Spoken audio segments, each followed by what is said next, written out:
Hello everybody, welcome back for another video. Hope you're all doing well and that you're all having a great day. A lot of people have been trying to figure out, speculating as to why Bitcoin's price has been going up. Apparently this is the third idea why people think Bitcoin's price has gone up, despite analysts scrambling to find the reason behind Bitcoin's most recent price rally, during which the currency increased 25% in the span of days. One firm is pointing to wallet activity as a sign of increased adoption. According to the market intelligence from Flipside Crypto, digital wallet activity for Bitcoin and other cryptocurrencies saw a spike in activity over the previous 2 weeks. The wallet activity gives some indication in an uptick of user activity and industry adoption, even before the most recent bullish turn in valuation.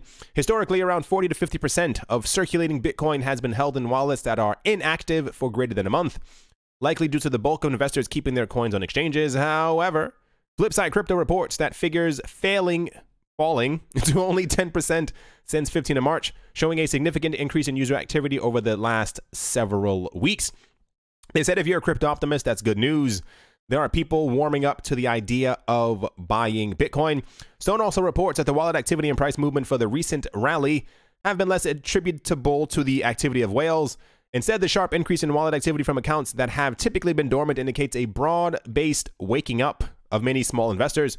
Cryptocurrency investors, likely those who have remained inactive or price-stricken during 2018 long-term bear market, are now taking greater interest in market price movement. So this firm thinks that Bitcoin and other cryptocurrencies have been going up, I guess more specifically Bitcoin in this scenario, because of increased wallet activity, normally having 50% of all wallets not doing anything, and now that went down to 10% of wallets not doing anything, and therefore the other 90% were more active and therefore probably potentially buying more cryptocurrencies, moving more cryptocurrencies, and this is why we could have seen increased amounts of volume. No one knows what caused the price movements. I think everyone's just happy that we did have price movements, but people are still trying to figure out what caused it and why. I mean, I'm just happy that it happened, so I'm not really a nitpicky. Next up, the Singapore-based crypto exchange known as KuCoin says it's removing 5 cryptocurrencies that don't live up to its standards. These trading pairs will be shut down in 2 days. These coins are Global Awards Token, Elixir, LOCI coin, Trinity, and Unicoin Gold. Users will be able to withdraw their funds until the 6th of July of this year. Meanwhile, the world's largest crypto exchange, Malta-based Binance, has announced the launch of its next fiat to crypto trading platform. Binance Singapore will launch this month, pairing crypto assets directly with the Singapore dollar. Here's the actual tweet for it that happened earlier today. Binance says it plans to launch around 10 fiat to crypto exchanges this year. Binance Uganda, Binance Jersey, and Binance Lite Australia are already up and running. That means Singapore is next. We don't really have much news as to exactly where they're going to be launching them. They've been very, I want to say hush-hush when it comes to the exact locations of these other places, but very excited that they are launching in other countries, and people were asking before why there was a need to launch in other countries. It comes down to the fact that a lot of other countries, 2 things, pretty much regulation. Governments like to know if people in my country are going to be dealing in something on your platform. I would like for you to have not a physical location. I mean, they may be physical locations, but I need to know that you are complying with local rules. So these countries or these places may have a bit more stringent or difficult rules, rulings, laws when it comes to cryptocurrencies, and therefore this is why they are opening up in these specific places. It's very nice to hear, once again, that we have a cryptocurrency exchange who knows what they're doing, and they're opening up all around the world, because regulators are not that warm to cryptocurrencies. They're still trying to figure it out, so it's nice to see that Binance is pretty much going there to help them figure it out. Yeah. Next up, exchange traded products, or ETPs, tied to the prices of cryptocurrencies XRP and Litecoin have gone live on the Nordic Growth Market, which is a subsidiary of the Börse Stuttgart exchange. That is the stock exchange in Germany. Announced on Thursday, The 4 ETPs, 2 of them are for XRP and 2 of them are for Litecoin, are available to investors based in the European Union, according to the XBT provider, the firm behind the products. XBT provider, which is based in Stockholm, has launched a series of investment products tied to the prices of cryptocurrency since 2015, when its Bitcoin-connected ETP went live on the Nasdaq Stockholm exchange. It later debuted a similar product tied to the price of Ether, the native cryptocurrency of the Ethereum network. Just something to, I guess, breeze over. This is happening almost every single day. It's very nice to hear that while these things may be very difficult to get started or open up or begin in the United States, just about, every single day we have news that there's some type of an ETN, ETP, ETF that's being launched somewhere around the world. We typically don't hear about them being tied to Litecoin, so that is very, very nice. There typically is usually Bitcoin, Ether, and XRP. It's nice to hear that Litecoin is also now a part of these things as well. Sorry. I have high hopes for Litecoin. I'm trying not to get my hopes up too much. Me and Litecoin had a turbulent moment for a couple of months, but I like to see that Litecoin is still incredibly active and that it's being put onto multiple different places around the world. Next up, a new app has launched that aims to tackle the problem of inbound capacity on Bitcoin's Lightning Network. One of the challenges facing the still in development payment network centers around the need to have sufficient funds on the opposite end of the Lightning channel, known as inbound capacity. Put more simply, users need to undertake several steps before they can actually receive money. A complicating factor for users such as merchants that want to accept funds via the network. It's also a quandary that some participants in the global Lightning Torch experiment have run up against. The new Lightning Power Users app, released by developer Pierre Rochal, will join other services that are seeking to make it easier for users to get inbound capacity. That includes Bitrefill's Thor and the recently launched Lightning Loop from Lightning Labs. Lightning Power users take a slightly different approach than Thor, with a shorter limit to how long the service will keep a channel open if it is in use. This is for users who might just want to accept a payment imminently and want a short-lived channel for a smaller fee. Without reading through the entire thing, nothing in life is perfect. Lightning Network is not perfect. Lightning Network will probably always, in some sort of way, have a few hiccups. However, people are trying to figure out exactly how to make it easier. I think, to be fair, I think it'll always be in development in some sort of way. I think people will always be trying to figure out ways to improve it. Lightning Network is, at the moment, like I've mentioned before, the it thing that everyone is kind of throwing themselves towards in order to be able to make Bitcoin faster, easier, stronger, lighter, blah, blah, blah, blah, blah. But just about every single day we have it. It's nice to see that every single week we have a new app that's coming out that aims to make Lightning easier for people to use, because at the moment, from what I've heard, it is not the easiest thing, but that will eventually smooth out as time goes on. Keep in mind, the internet was also a horrible place in about 95, 96, 97, 98, 99, and now we use the internet for everything. But yeah, let's move on. This follows directly in the last video where we were talking about with the SEC.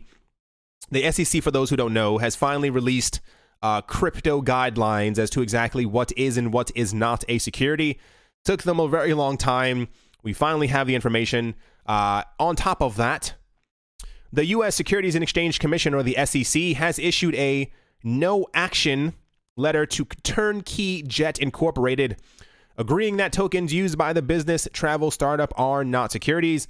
The regulatory stamp of approval is contingent upon the company using its token under certain conditions. These conditions are: tokens generated funds cannot be used to develop the company's platform technology.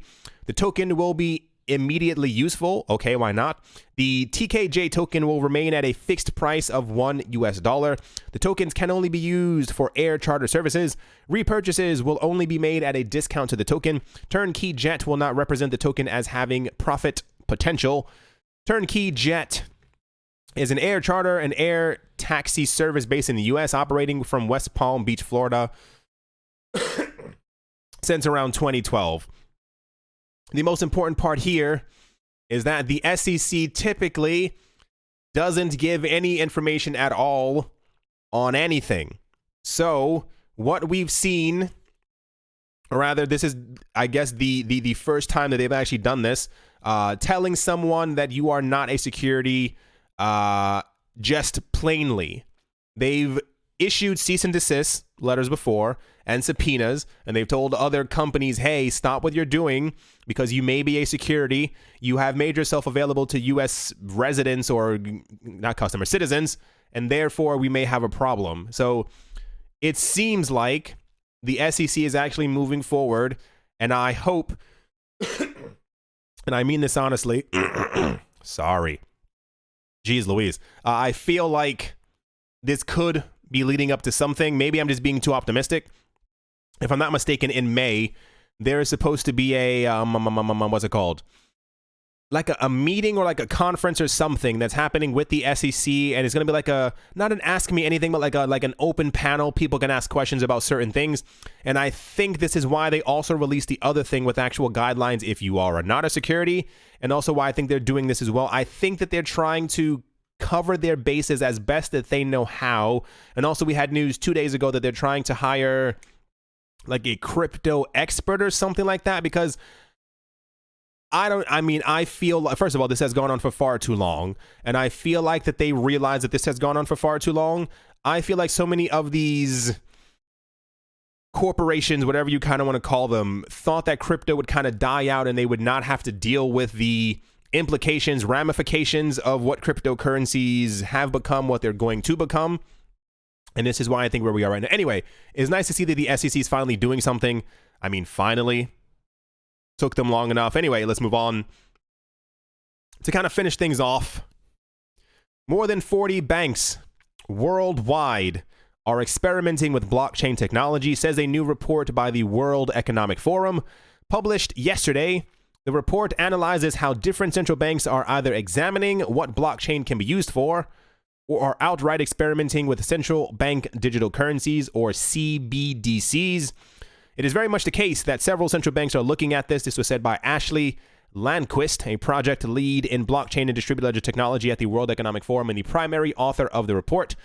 She counted at least 44 different central banks that are exploring, researching, or actively experimenting with blockchain technology with an eye to potentially issue a digital currency in the eventual future.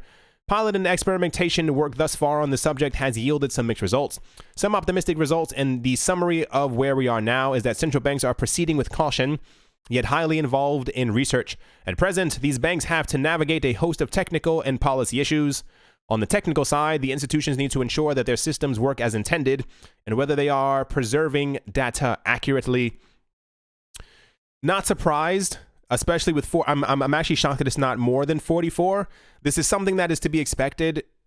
This is why I keep saying that crypto is not going anywhere. Banks don't typically, or major financial institutions don't typically care about what other happenings are going on around the world that are pertaining to finance, unless it in some way threatens the way that they are making money, if that kind of makes any sense. And this is why I think that we're seeing this new advent of them not admitting or announcing that cryptocurrencies or that blockchain in any capacity is a threat to them, but that they are working on the side to be able to start making their own cryptocurrencies themselves. Part of the problem is that what we had the other day as well, I think it was Pakistan, I want to say it was Pakistan, who announced that by the year 2025, that they will have their own cryptocurrency. That's 6 years away. That's a very long time. A lot of people were asking before, why don't banks simply just make their own blockchains? Why don't banks simply just do their own so-and-so and so? Part of the problem is, and part of the reason why, slight reason, why cryptocurrencies are so,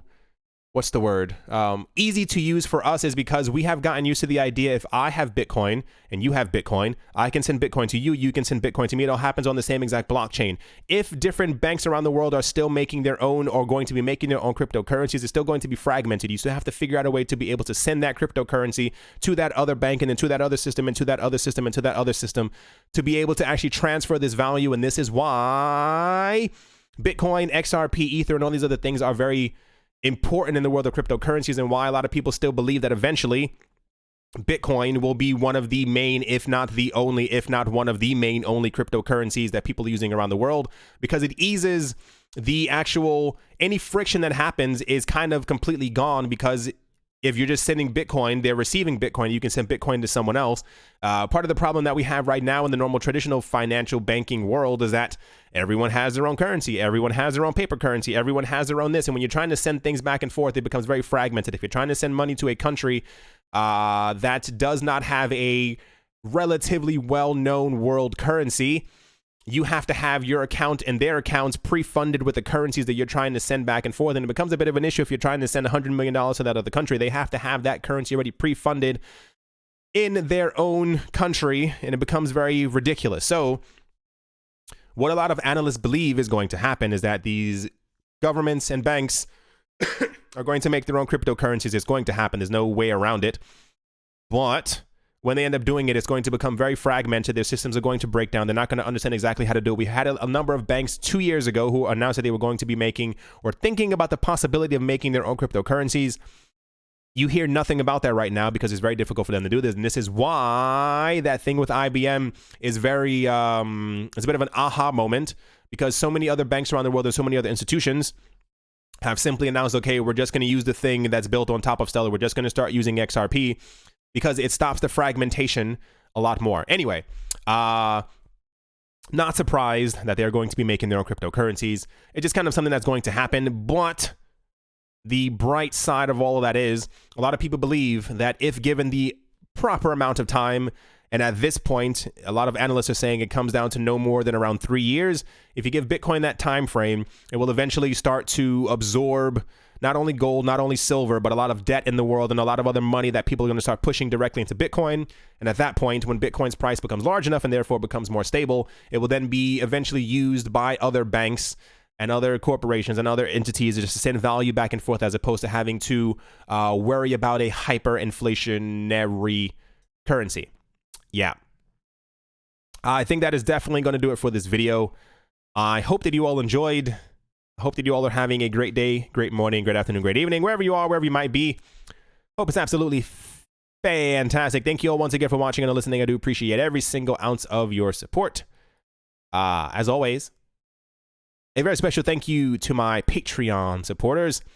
They are Vlad the Impaler, Gilboa Snake, Rai, Brady Niels, L Doug, Arthur Yaku, Professor Wally from Gunbot University, Nick Mangialavori, Travis Haynes, Yasha Harari, Anthony Charles, Nick Kanaya, singer-songwriter Mike Savitz, Wise Night Owl, Joey Carafa, Crypto Joe, Jim Gardner, Jared Schneider, Jeremy Fox, Amy Starsheen, Richie Rich III, Jeffrey Ramsey, Cody, Carl Birchenoff, Paxis, Jeffrey Dam, Nicholas, One Earth, One Piece, One Love, Setsuna, Minting Coins, Crypnotic, RF Dusty, ShaolinFriedRice.com, Crypto Artist, ColdD3D.com, and SC Verzely, fine art at scverzely.com.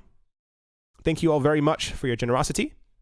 Apologies for the coughing. I can't help it. It's just how life is.